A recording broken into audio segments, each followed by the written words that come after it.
Los Angeles Clippers versus the Dallas Mavericks, a rematch of last year's first-round matchup. The Mavs are 2-1 against the Clippers this year, but Kawhi didn't play for one of those games. I had the Clippers in 6. Same as last year. It could be 5. I think this Clippers team is different, and the Dallas Mavericks have a worse defensive rating this year than they did last year, when their offense also this year is significantly worse. Trading Seth Curry for Josh Richardson has been a disaster of a move. They allow 113 opponents points per 100 possessions, and I think it's just the Luka show. When you look at everybody, Maxi Kleber, he averages like 6 points, and he plays 20-plus minutes. You look at Josh Richardson, very inefficient from 3. You're not sure what you're going to get from Kristaps Porzingis. Dorian Finney-Smith, I do like him as a player. Jalen Brunson off the bench. Tim Hardaway Jr. But I just think this Clippers team is so much different because they got rid of their liabilities. Montrezl Harrell was a liability on defense and couldn't stretch out the floor on offense. And then Lou Williams, we know he's a great scorer, but he is a liability on defense. You added guys like Rondo, Ibaka, who can stretch the floor, Luke Kennard, who can stretch the floor, Terrence Mann, who's been really playing well for the Clippers, and Nicholas Batum, who is a good two-way player. I just think that the Clippers have far more talent. They have the best player in the series in Kawhi Leonard, and I don't think the Mavericks are going to surprise the Clippers this year like they did last year. I think last year, Luka, still hot, coming into the playoffs, you weren't sure what he was going to be, but now having played them already, I think it's going to be a different series, and I see Clippers in 6, but I could see it in 5 too. Okay. You guys know I'm a Paul George homer, so you know how that is. Really? But yeah, I had no clue. well, with that, Clippers in 6. I think this team, Dallas is a good team. I think they have good pieces. But like you said, and I agree with you. I think it's too much Luka.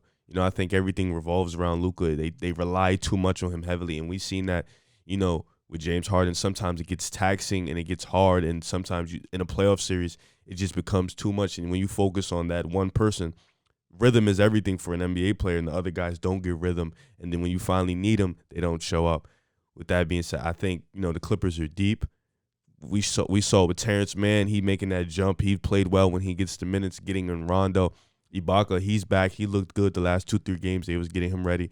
Zubac has been great for that defense. I think Nicholas Batum has been good. That Morris, Kawhi, Paul George wing tandem is incredible.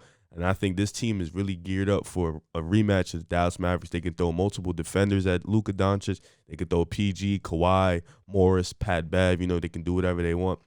They can switch everything on defense, so that's going to be perfect for them. If Ibaka's out there, they can really switch everything. So that's going to be great for them. I think Luka's going to run a lot of high pick and rolls in the team and just find his players, but I think this team is just too loaded. I mean, last year we saw in the bubble, Kawhi and Luka have dominant playoff series, and, Kawhi took them out. This year is going to be a little different. I think they're going to have a little bit more help. I don't think Lou Will didn't show up. Montrezl Harrell didn't really play well. I think this year is just going to be Paul George didn't show up, so I think this – I see what you tried to do. Hey, there. listen, I think this is just going to be a little better this year. With Tyronn Lue, they trust in Tyronn Lue. I don't think they trust in Doc Rivers last year. I think this year they trust in Tyronn Lue. It's interesting. They trust in Chauncey Billups. They trust in Lawrence Frank. I think they trust in the whole staff, and I think Tyronn Lue trusts his guys back. So I think it's going to be a different vibe this year. 4-5. It's going to be a great matchup, but I got Clippers in 6. I don't know how much that was on Doc Rivers last year, given the fact that he went to Philly and automatically made them a first seed. What was adjustments when he played Denver? Mm-hmm. Really bad adjustments. Okay. Like, he didn't make adjustments. As well as the players not living up to expectation. Oh, of course. In terms of the coaching, though, he was horrible. Okay. All right. So, I mean, I do have the Clippers winning in 6-2. But last year, what the key was for the Mavericks was KP playing at high of a level as he was before he got hurt, which ended up being the big turn in the series where the Clippers they ended up taking care of Dallas relatively easy because all you had to do was just put 2-3 people on Luka every time. But now you got KP, who's coming back from injury. He's been playing relatively well. I think he averaged 20 this season.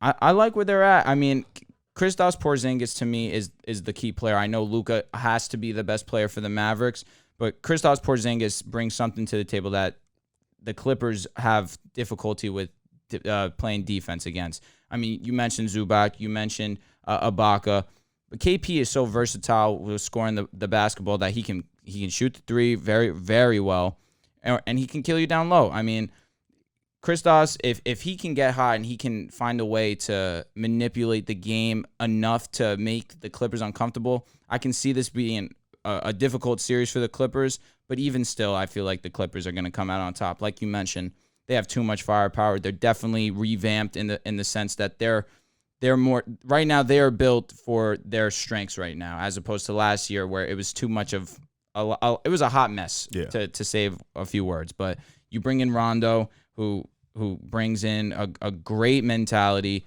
a guy who can take the ball out of Kawhi's hands, Paul George's hands, feed them in motion, get them their shots, be the floor general that they really needed last year. So I feel like the Clippers, like you said, they're going to handle business, but I think Dallas makes it more of a series. Dallas has some good wing defenders, but we saw last year in the playoffs where they had Maxi Kleber and Kawhi.